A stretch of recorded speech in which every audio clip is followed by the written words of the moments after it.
আমাদের দুজনকে বাড়ি থেকে বের করে দেওয়ার জন্য কত কষ্ট পেয়েছিল তুমি জানো? এত বড়লোক হওয়া সত্ত্বেও আমার কাছে ক্ষমা চেয়েছিল। তুমি যাই বলো কমলা মা, দিদি কিন্তু গ্রেট।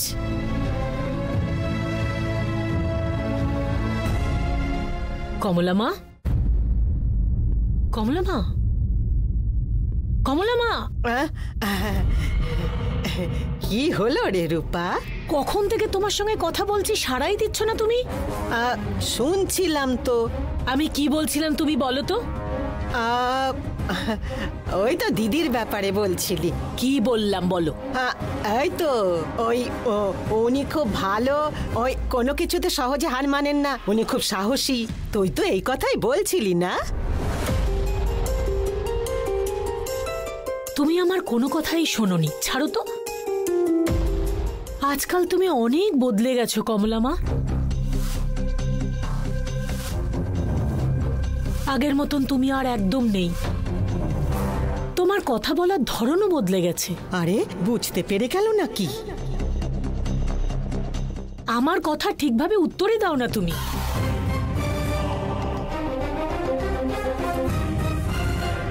কেমন একটা গা ছাড়া হাব ভাব। তুমি আর আগের কমলা মায়ের মতন নেই।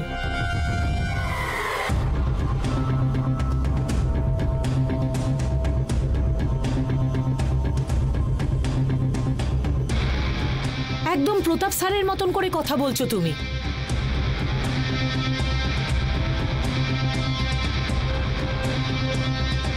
সেরম কিছু না রে রূপা। এই বাড়িতে আমি 25 বছর ধরে আছি, আমার কখনো একা মনে হয়নি। আমি যেন কোনো সুরক্ষিত জায়গায় আছি এটাই মনে করেছিলাম। এই বাড়ি থেকে বেরিয়ে যাওয়ার পরে আমার নিজেকে খুব একা মনে হতো। এই পৃথিবীতে দিদিকে ছাড়া অন্য কাউকে চিনি না রে রূপা। যাওয়ার জন্য আমার কোনো জায়গা নেই। এই সংসারে কোনো সম্বন্ধ চিরকালের না রে। আমি এই সত্যিটা ভালো করে জেনে গেছি রে রূপা।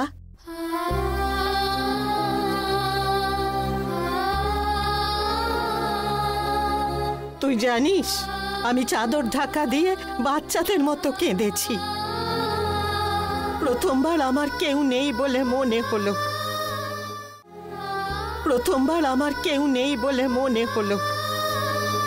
যখন বাড়ির বাইরে ছিলাম তখন একরকম ছিল, আবার বাড়িতে ফিরে ভয় শুরু হয়েছে।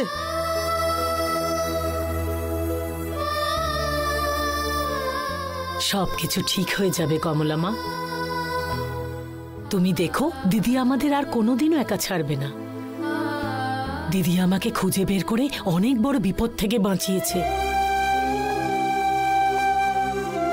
তোমাকে কত কষ্ট করে খুঁজেছে জানো? তুমি না ফেরা অবধি দিদি খাবার খায়নি, জলস্পর্শ করেনি। তুমিই তো এসে দিদিকে খাওয়ালে। তুমি দেখেছিলে তো দিদি খুব কষ্ট পাচ্ছিল। হ্যাঁ, কিন্তু পরিস্থিতিটাই এমন যে আমাদের ইচ্ছে না থাকলেও দূরে সরিয়ে দেয়। এরপর আর হবে না, তুমি এখন ঘুমাও। হ্যাঁ রে রূপা, আমিও ঘুমোবো। অনেক দিন পরে নিশ্চিন্তে ঘুমোবো। আমি ঘুমিয়ে পড়ছি।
শিবানীকে মন্দিরে যাওয়ার নাম করে ঠকিয়ে নিয়ে এসে আমার কাছে ছেড়ে দেবেন এই কথা সায়ন বস বলেছেন। তার বদলে আমি যদি ওকে খাবারের সাথে বিষ মিশিয়ে দিই তাহলে কেমন হবে?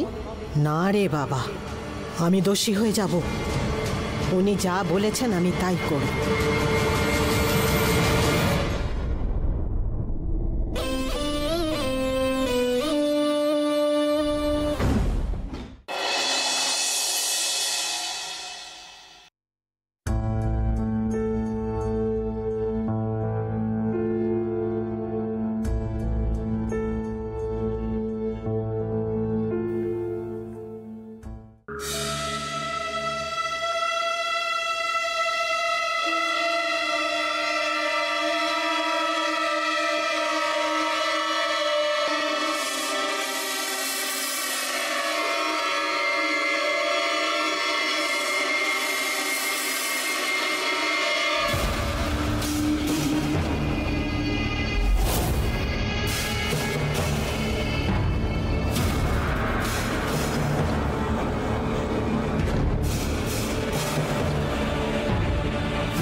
দিদি, চার্জ ফুল হয়ে গেছে। Thank you.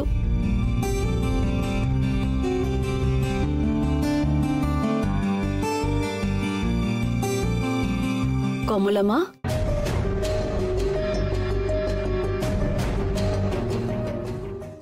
তোমাকে বাড়ি থেকে বের করে দিয়েছিলাম বলে রাগ করে আছো? আমার কোনো রাগ নেই দিদি। আমার প্রাণ বাঁচাবার জন্যে তো তুমি আমাকে বাড়ির বাইরে বের করেছিলে। তোমাকে ছেড়ে যাওয়ার ইচ্ছে ছিল না। আর তুমি আমাকে যখন খুঁজছিলে সেই দিন আমি গাড়ির পেছনে লুকিয়েছিলাম, তোমাকে দেখলাম। তোমাকে দেখার পরে আমার আর কোথাও যাওয়ার ইচ্ছে ছিল না। এই বাড়ির আশেপাশে থেকে তোমাকে আর সোনামাকে দূর থেকে দেখব বলে চুপ করেছিলাম। রাতের বেলা বাস স্ট্যান্ডে ঘুমিয়ে পড়তাম। একদিন মন্দিরেও গিয়েছিলাম। ভগবান, আমার দিদির সাথে যদি আবার দেখা হয়, আমি তোমার নামে মন্দিরে পুজো দেব বলে মানত করেছি।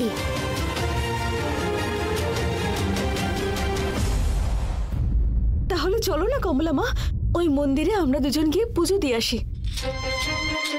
মানত থাকলে যত তাড়াতাড়ি সম্ভব সেটা পূরণ করতে হয় কমলা মা, দেরি করতে নেই। দিদি, আমিও যাব। আমি আর দিদি মন্দিরে গিয়ে পুজো দিয়ে আসবো, তাতে তুই কেন যাবি?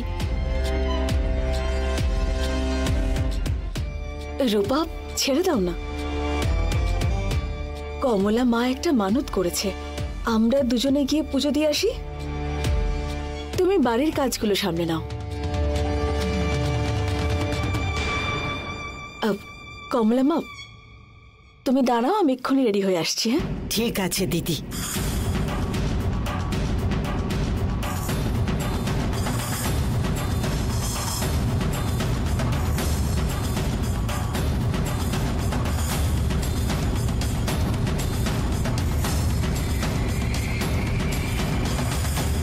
মা, কমলা মাকে দেখেছো? আমি তো বিশ্বাসই করতে পারছি না। ওকে এখন দেখলে তো মনে হয় যে ও কমলা মাই নয়। এটা তো আমিও বুঝতে পারছি না, ও শিবানীর থেকে বেশি আমাদের আপনজন হয়ে উঠছে কেন? এটাই তো আমার মাথায় ঢুকছে না। কমলামা বাড়ির থেকে বেরিয়ে যাওয়ার পরে কোথায় ছিল, তারপরে কার হাতে পড়েছিল, এইভাবে যে বদলে গেল। ও এখানে কি করে এলো সেটা আমি ভালো করে জানি। তাই বুঝি? এই বাড়ি থেকে বের করে দেওয়ার পরে কোথায় ছিল গো? ওকে আবার কি বদলালো? আরে তুই শুধু প্রশ্ন করে যা, বাকিটা আমি বলে দিচ্ছি। কমলামা বাড়ি ফিরে এসেছে। আমি এটাই বলার জন্য ফোন করেছি, আপনাকে ছাড়া কমলা মায়ের বিষয়ে আর কেউ জানে না, আর এটা যেন কেউ জানতেও না পারে।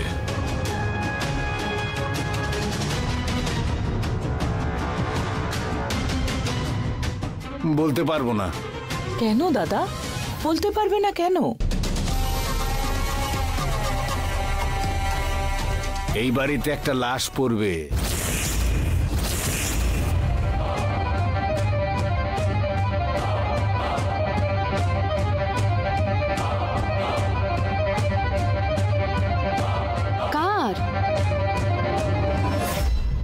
আমার রে।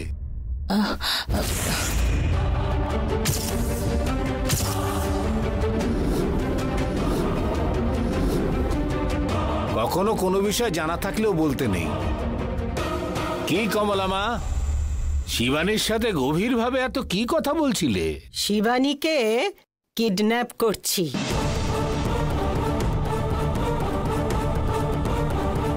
না মামা, হনুমান যে রামের ক্ষতি করতে পারে সে কথা কেউ বিশ্বাস করবে? কমলা শিবানীর বিরুদ্ধে গিয়ে আমাদেরকে সাহায্য করছে, এই বিষয়টা একটু আশ্চর্য লাগছে না?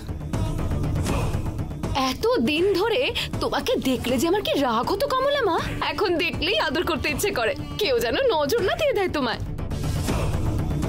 এই ব্যাপারটা যদি কোনোভাবে শিবানী জানতে পারে তাহলে বুক চাপড়ে মরে যাবে। মরুগ্গে, আমাদের কাজটা তো সহজ হয়ে যাবে।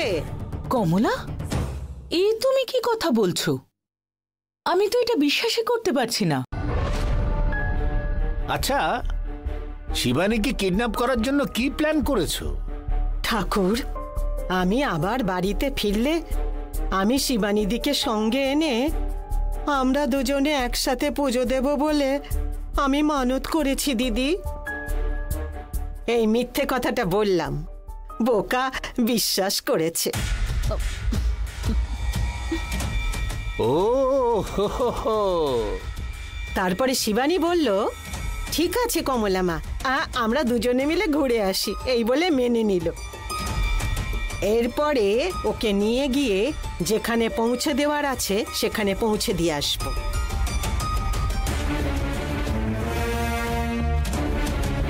তারপরে ওর গল্প শেষ করে দিয়ে ওকে যেখানে পাঠানোর সেখানে পাঠিয়ে দেবে। খুব ভালো। ভগবানের কাছে প্রার্থনা করি যেন তোমার চেষ্টা সফল হয়। তুমিও না অদ্ভুত, এইসব কাজে কখনো ভগবান আশীর্বাদ করে নাকি? আচ্ছা ঠিক আছে, ভূত প্রেতেদের আশীর্বাদ থাকুক। ঠিক আছে ঠিক আছে, আমি এখানে বেশিক্ষণ থাকলে সন্দেহ করবে। আমি এখন আসছি। কমলা মা,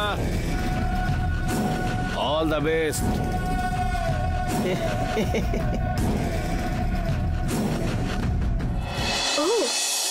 ও আচ্ছা, ওকে ওকে, নো প্রবলেম। আসলে এখন তো হবে না, একটু বেরোচ্ছি আমি। হ্যাঁ, আমি একটু মন্দিরে যাচ্ছি। আমরা কালকে এই বিষয়ে কথা বলে নিই। Thank you. ওকে রূপা, যদি আমার ফিরতে লেট হয়ে যায় তাহলে দুর্গা স্কুল থেকে ফিরে এলেই ওকে তুমি একটু খেতে দিয়ে দিও, আর মনে করে ওকে হোমওয়ার্কটা করতে বলো। ঠিক আছে চর্দি। চর্দি, আমিও যাব তোমার সঙ্গে মন্দিরে। এই, তোর কি বুদ্ধি শুদ্ধি নেই? আমি দিদিকে একসাথে নিয়ে গিয়ে পুজো দেবো বলে মানত করেছি। না আমি যাব, এ কিরকম কথা?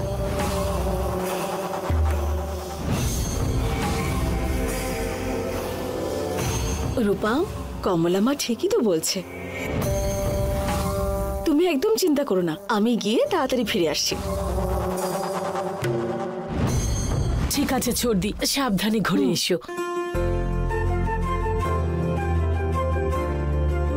আরে মেরি, নমস্কার ম্যাডাম। নমস্কার। তুমি আজ স্কুলে যাওনি? ম্যাডাম, কাজ খুব ভালো লেগেছে ম্যাডাম, তাই ভাবলাম আপনাকে এসে থ্যাঙ্কস জানাই। এতে আবার থ্যাঙ্কস বলার কি আছে? তুমি শুধু মন দিয়ে কাজটা করো। All the best. দিদি, দেরি হয়ে যাচ্ছে। সরি, আমাকে একটু বাইরে যেতে হবে, আর্জেন্ট আছে। রূপা, ওকে একটু কফি করে দাও। ঠিক আছে চর্দি। কমলা মা,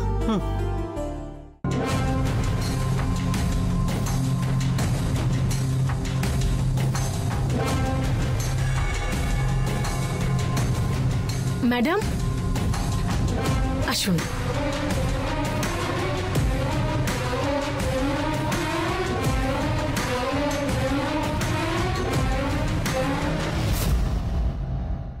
আসুন, এখানে বসুন।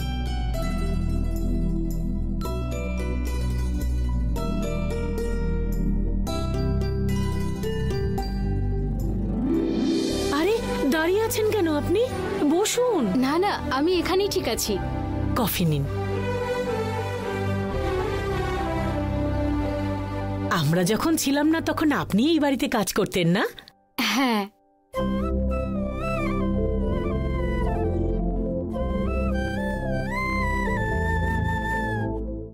আচ্ছা, ম্যাডামের পাশে যিনি বয়স্ক মহিলা ছিলেন উনি কে?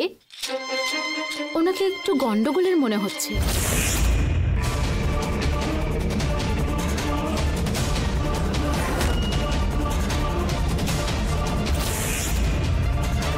ওনাকে দেখে কিন্তু আমার একটু নেগেটিভ মানুষ বলেই মনে হচ্ছে। ম্যাডামকে বলো একটু সাবধানে থাকতে।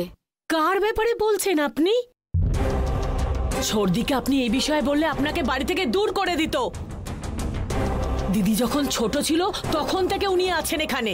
ওনার নাম কমলা মা। দিদির কাছে উনি মায়ের মতন। আপনার স্কুলে দেরি হয়ে যাচ্ছে, কফিটা তাড়াতাড়ি খেয়ে নিন।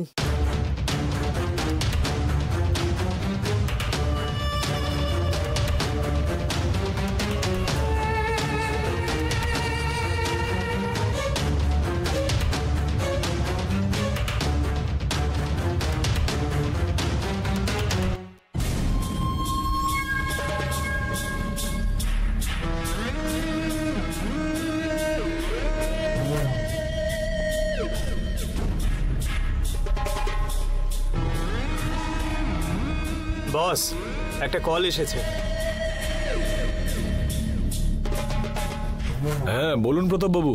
অনুগ্রহ করে শুনবেন, শিবানী এক্সপ্রেস শিবানীর বাড়ির থেকে কমলামার সাথে গেট নাম্বার 1 দিয়ে মন্দিরের জন্য রওনা হয়েছে। ওটা ঠিক 45 মিনিট পরে আপনার নির্দিষ্ট জায়গায় পৌঁছে যাবে। হিন্দি ইংলিশ না জানার কারণে বাংলায় ঘোষণা করা হচ্ছে। ধন্যবাদ। কি ব্যাপার প্রতাপ বাবু, মনে হচ্ছে আজকে ফুল মুডে আছেন। আমাদের কাজ সফল হতে যাচ্ছে, তাই আমি খুব খুশি। এবার আমরা জিতবো, এটা নিশ্চিত জানবেন। যা বলছেন সেগুলো যদি সত্যি হয় তাহলে আপনার মুখে আমি মাটি আরে আরে কি বলছেন? সরি, ফরেন লিকার ঢালবো। 1 মিনিটের জন্য ঘাবড়ে গিয়েছিলাম। শিবানী আর কমলামাকে ছাড়া আর কি অন্য কেউ গেছে? আরে না না, ওরা শুধু দুজনই যাচ্ছে। রূপাও সঙ্গে যাবে বলছিল, কিন্তু কমলামা ওকে নিয়ে যায়নি। শুধু আমাদের দুজনকে গিয়েই মানত পুজোটা করতে হবে। কমলামা এটা বলার পরে রূপা চুপ করে গেল। তার মানে কমলামা তো আপনাকে যথেষ্ট সাহায্য করেছে। হ্যাঁ হ্যাঁ, ঠিক আছে, আমি বাকি সব ব্যবস্থা করে আপনাকে কল করছি। ঠিক আছে সায়ন বাবু, ওকে।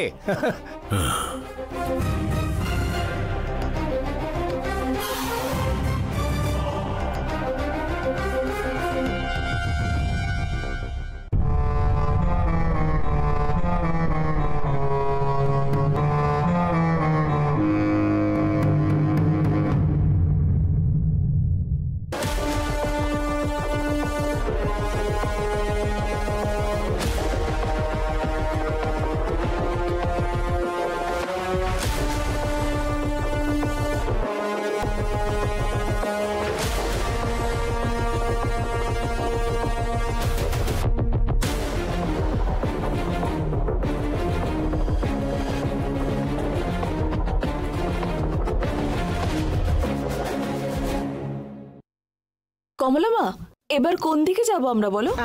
এইবার ডান দিকে চলো মা। ডান দিকে? ওকে।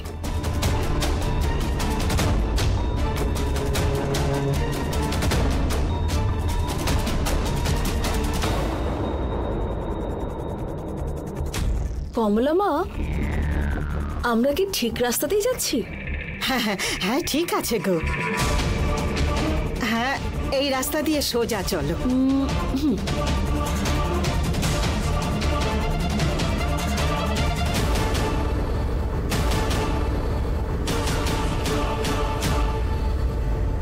কমলা মা,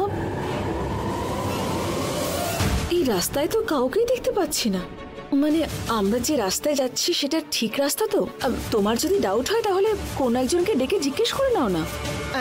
আর একটু সামনে এগিয়ে চলো মা, ওখানে গিয়ে কাউকে জিজ্ঞেস করবো।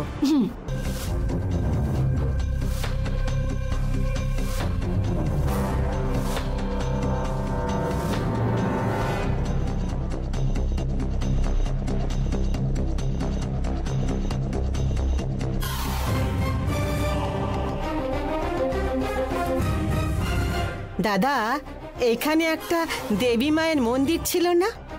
সেরম কোনো মন্দির নেই তো। তাই? তাহলে এটা কোন রাস্তা গো? সেটা তো জানি না আমি। ঠিক আছে বাবা।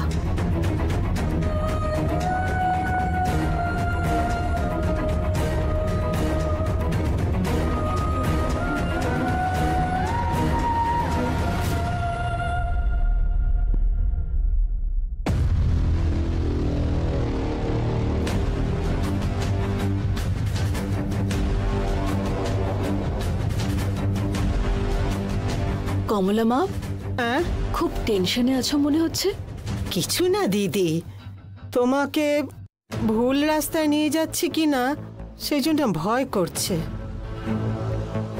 কমলা মা, তুমি আজ অবধি আমাকে কোনো ভুল রাস্তায় নিয়ে যাওনি, কোনো ভুল জায়গাতেও নিয়ে যাওনি। তোমার উপর বিশ্বাস আছে আমার। রিল্যাক্স করো কমলা মা।